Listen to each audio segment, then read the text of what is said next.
नमस्कार। आज का मोटिवेशनल वीडियो है क्वालिटी एजुकेशन दो और क्वालिटी एजुकेशन लो। यानी जीवन में एक बहुत महत्वपूर्ण काम है कि जब भी आप एजुकेशन लें तो क्वालिटी एजुकेशन लें। अब क्वालिटी एजुकेशन कैसे लेंगे? यानी किसी भी चीज़ को आप लर्न करने जा रहे हैं, सीखने जा रहे हैं, पढ़ने जा रहे हैं, देखने जा रहे हैं किसी भी चीज़ को, उससे पहले आपके फ्रेम में आपका एक चीज़ होना चाहिए कि आप पाना क्या चाहते हैं। यानी कोई भी कि आप चीज़ें तो इतनी सारी हैं संसार के अंदर, आप बहुत सारी किसी भी चीज़ की तरफ अट्रैक्ट हो सकते हैं। आपको किसी भी चीज़ के ऊपर अट्रैक्ट नहीं होना है।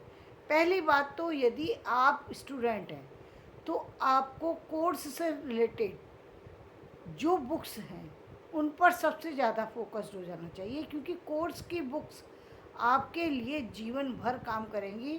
और एक उम्र होती है जिसमें उसकी आवश्यकता बहुत ज़्यादा होती है, और उसकी सबसे बड़ी आवश्यकता तो उस समय होती है जब आप किसी बड़े ओहदे पर बैठे होते हैं या बड़े ओहदे पर पहुंचना चाहते हैं, वहाँ इंटरव्यू देने जाते हैं। तो वहाँ पर उसी समय आपकी तैयारी नहीं हो सकती। आपसे पूछा जा रहा है कोई सवाल, आपने उसको लिया है या नहीं लिया है, तो ये बहुत बड़ा जो है वो सोचने का विषय है। यानी आपको अच्छी एजुकेशन लेने की आवश्यकता है, लेकिन आपने ली है या नहीं ली है, ये भी उतनी ही महत्वपूर्ण है। यानी आपने उतनी सारी बुक्स नहीं दी जा सकती। सारे हम जो कोर्स में सेलेक्टेड कुछ कवियों की, कुछ राइटर्स की कुछ कहानियाँ, कुछ कविताएं डाल दी जाती हैं, लेकिन एक संपूर्ण व्यक्तित्व को जानने के लिए आप उस व्यक्ति विशेष तक पहुंच सकते हैं, उस व्यक्ति विशेष की चीज़ों के बारे में जानकारी कर सकते हैं। उसकी बनाई हुई उस रचना, जो रचना आपके पाठ्यक्रम में है, यदि एक कहानी आपके पाठ्यक्रम में है, इसका मतलब वो कहानी का राइटर है, तो कहानी का राइटर अन्य कहानियाँ भी तो होंगी उसकी, तो वो कहानियाँ भी आपको पढ़ने की ज़रूरत है। ये क्वालिटी एजुकेशन में कि आप अपनी एजुकेशन में क्वालिटी को इम्प्रूव कर रहे हैं अपनी को। यानी उसकी अन्य चीज़ें यदि आपको पसंद आई तो उसकी अन्य चीज़ों पर भी आप जा रहे हैं और देख रहे हैं आप कि वो कितनी अच्छी तरह से उनको व्यक्त किया। आप जब आप देखते हैं कि प्रेमचंद जी लिखते हैं, तो प्रेमचंद जी की एक कहानी क्या है, वो पूस की रात। कहानी में एक बहुत बहुत छोटा सा जो है वो विषय लिया गया है। क्या विषय लिया गया है कि पूस की रात जो है वो कितनी कड़ाके की होती है, कि उसमें व्यक्ति जो है वो घर में रह कर के भी कांपता रहता है। और उसी ठंड की रात में, उसी कड़कती सर्दी में हमारे हमारे यहाँ का एक किसान, हमारे यहाँ का एक गरीब परिवार, वो खेतों में जाकर के सोने को मजबूर होता है, उस स्थिति में रहने को मजबूर होता है जिस स्थिति में कभी कोई सोच नहीं सकता है। यानी अपनी गर्मी, ठंड को मिटाने के लिए वो लकड़ियाँ जलाता है, अपनी गर्मी को मिटाने के लिए अपने कुत्ते को पास सुला लेता है। यानी कुत्ते की उसे बदबू नहीं आ रही, बल्कि कुत्ते से उसको गर्मी मिल रही है। यानी ये कितनी आ, मतलब कितनी अजीब सी बात है सुनने में, कितनी अजीब सी बात है कि एक कुत्ते को चुपका करके, लेकिन वो मजबूर है, क्या करे। ठंड में उसके पास कुछ और है नहीं अपनी ठंड को करने के लिए। उधर वो कुत्ता भी कांप रहा है ठंड से। घर में पत्नी एक कंबल भी जो बच्चों को उड़ाने के लिए होता है, वो भी लोगों के पास में नसीब नहीं है, क्योंकि वो भी जो उनके पास जो भी पूरी मेहनत करके वो पैसा अर्न करते हैं, वो भी पैसा पहली बात तो वो जो आधा जो है वो पहले ही वो ले जाता है, जो जमींदार वैसे जो खेत का मालिक है, आधा वो आके ले जाता है, आधा वो ले जाता है जिससे ब्याज पे ला करके वो खेती की जाती है।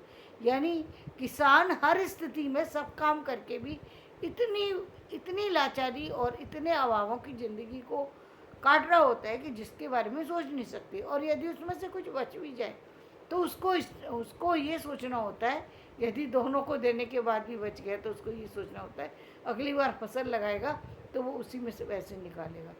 यानी हर तरह से जो जो बड़ा किसान है उसके लिए प्रॉब्लम नहीं है, लेकिन छोटे किसान को प्रॉब्लम है, क्योंकि एक तरफ तो कर्जे वाले को कर्जा उतारना है, दूसरी तरफ जो आगे आने वाली फसल के लिए तैयारी करनी है, तीसरी तरफ खुद तो वो इतनी अभाव में जी रहा है कि उसके पास वो उसकी अपनी रोटी चलाने के लिए भी पैसे नहीं बचते।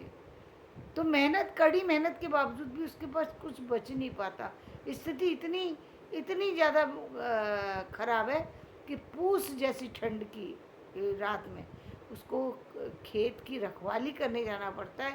खेत की रखवाली में उसको तरह तरह की विपदाओं का सामना करना पड़ता है। कभी आग लग जाती है, कभी जो क्या कहते हैं वो जो काली गाय घुस कर के आ जाती हैं, वो कभी भेड़िया आ जाते हैं, कभी कोई जंगली जानवर आ जाता है। तो देखिए एक किसान की ज़िंदगी कितनी कठिनाइयों से भरी है। इसकी अभिव्यक्ति एक कहानी में किस तरीके से की जा सकती है कि केवल 5-6 पृष्ठ हैं, जो करीब करीब यदि हम कॉपी के पृष्ठ के अकॉर्डिंग देखें तो करीब 10-12 पृष्ठ बनेंगे। तो 12 पृष्ठ की कहानी है, लेकिन वो 12 पृष्ठ जो हैं वो उसके एक एक शब्द जो हैं, जैसे एक शब्द को दूसरे शब्द में प्रो दिया गया है। ये खूबसूरती है जिसको समझने की और जानने की ज़रूरत है। जब हम इस बारीकी को, ये है क्वालिटी एजुकेशन, कि आपने अब तक कहानी तो पढ़ी होगी, लेकिन कहानी को इस दृष्टि से पढ़ा या नहीं कि सिर्फ कहानी पढ़ ली, पूस की रात पढ़ ली, पूस की रात में लिखा क्या है कि उन्होंने क्या क्या बताया, कैसे उन्होंने पूस की रात की कहानी का संक्षेप में बता दिया, उसका सार बता दिया, उसका और सारी चीज़ें, लेकिन हमें मूल बात जो वो बताना चाहते थे वो बात हमें पूरी तरह नहीं समझ में आई। तो वो पूरी तरह समझ में आनी चाहिए। ये है क्वालिटी एजुकेशन कि उसमें मूल रूप से उस लेखक ने क्या व्यक्त करने की, उस लेखक ने ये व्यक्त करने की कोशिश की कि हमारा भारतीय इंसान किसान जो है वो कितना लाचार है, कितना मजबूर है, कितने कष्ट से अपनी ज़िंदगी को बिताता है। ये अभिव्यक्ति दी, इसलिए आज तक प्रेमचंद जी की कहानियों को पढ़ा जाता है। ये खूबसूरती है, ये क्वालिटी एजुकेशन है। और इस एजुकेशन को जब आप अच्छे से समझ गए, इसका मतलब आप एक कदम नहीं, कई कदम आगे चले गए। यानी आपने एक तरफ जब कहानी को पूरी तरह पढ़ा, एक तरफ कहानी लिखना सीख जाएंगे।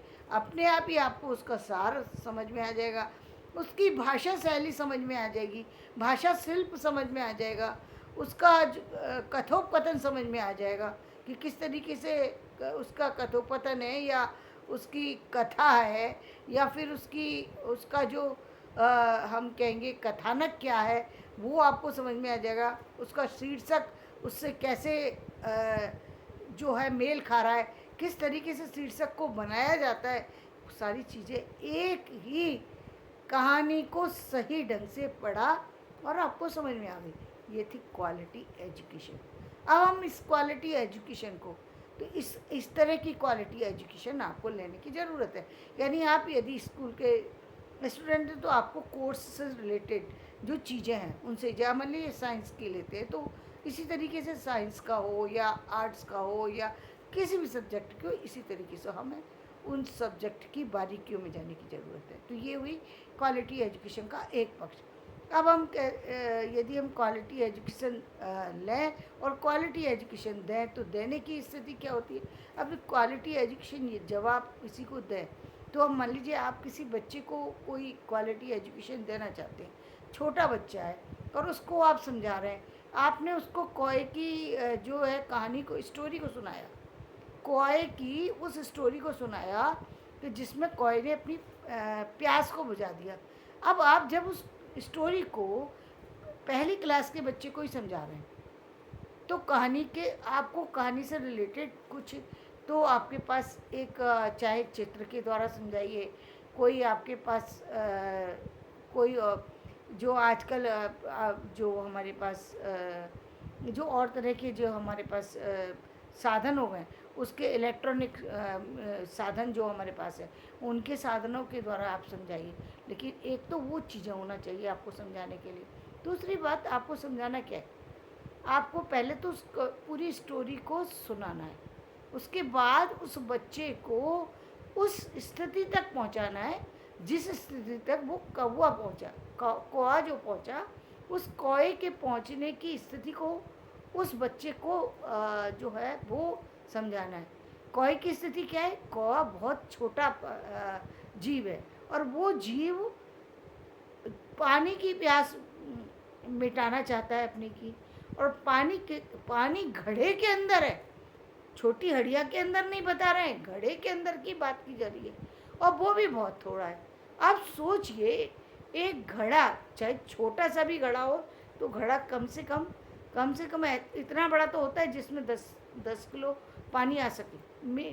छोटे से छोटा घड़ा इतना बड़ा तो होता ही है। तो आप सोचिए वो उस कौए की चोंच कितनी छोटी होती है, उसमें यदि कोई कंकड़ आएगा तो बहुत छोटा ही आ सकता है, उसमें बहुत बड़े कंकड़ को लेकर कौआ उड़ नहीं सकता। उस कंकड़ को बार बार ला करके डाल रहा है। गर्मी के दिन कौए के प्रयत्न, एक तो उसको ये बताने की जरूरत है कि देखो कितना प्रयत्न कर रहा है। गर्मी में एक से दूसरी जगह जाना, गरम कंकड़ को उठाना और फिर लेकर के आना और उसे डालना। पहले गरम कंकड़ को बार बार छूने पे कंकड़ को पकड़, हर कंकड़ को पकड़ नहीं सकता, तो यानी पहले कंकड़ को ढूंढना, उसमें से छोटे कंकड़ को ढूंढ करके उसमें डालना। कितना श्रम किया, लेकिन श्रम करने से कौवा पीछे नहीं हटा, और पीछे हट ना हटने के बाद अंत में उसने अपनी प्यास बुझा ली। अपनी जो उसको बहुत ज़्यादा जो कहीं ना बहुत कठिनाई का सामना करना पड़ा, बहुत जो परिश्रम करना पड़ा, लेकिन अंत क्या हुआ कि उसकी जान बच गई। यदि वो ऐसा नहीं करता, कौवा ऐसा नहीं करता, तो दूर दूर तक कहीं पानी नहीं था, और वो कौवा श्रम के अभाव में, मेहनत ना करने के अभाव में वो कौवा उसी समय मृत्यु को प्राप्त हो जाता। तो जो व्यक्ति मेहनत करता है उसको मेहनत का फल अच्छा मिलता है, और जो व्यक्ति मेहनत नहीं करता और अपने परेशानियों में सिर्फ चुप होकर बैठ जाता है, तो उसको अंत में परेशानियों का सामना करना पड़ता है। तो ये क्वालिटी एजुकेशन बच्चे को देने की ज़रूरत है। कौए की कहानी में सिर्फ वो कौए ने प्यास बुझा ली, सिर्फ यहीं तक कहानी खत्म नहीं, कहानी का ये मूल बताना, ये क्वालिटी एजुकेशन देना है। तो दोनों चीज़ों को आपको मिला करके उस बच्चे तक पहुंचाना है, ताकि उस बच्चे को जीवन में श्रम की क्या अहमियत होती है, जीवन में जब एक छोटा सा जीव मेहनत कर सकता है, तो हर व्यक्ति को मेहनत करनी चाहिए, मेहनत से पीछे नहीं हटना चाहिए। ये बात जब बच्चे के मन पर पहुंचती है, तो उसके मन में अपने आप चाहे कितनी भी परेशानी हो, वो खुद से अपनी तरफ से एफर्ट्स लगाना शुरू कर देता है। तो ये हमारे जो टीचर्स का दायित्व है कि वो इस तरीके से एजुकेशन को दे। तो दोनों तरह की चीज़ें जब मिल जाती हैं, तब कहीं जा कर के जीवन में सारगर जो चीज़ें हैं वो लोगों तक पहुंच पाती है। तो क्वालिटी एजुकेशन देना और क्वालिटी एजुकेशन लेना, ये बहुत महत्वपूर्ण बात है, और इसको बराबर बनाए रखना चाहिए, बराबर बढ़ाते रहना चाहिए, और हर चीज़ को इसी तरीके से डिटेल में समझने और समझाने की ज़रूरत है, देखने की ज़रूरत है, ताकि आगे जीवन में उसका लाभ उठाया जा सके। तो धन्यवाद। मैं अपना वीडियो यहीं समाप्त करती हूँ। मेरा वीडियो पसंद आए इसे लाइक करें, शेयर करें और सब्सक्राइब करें।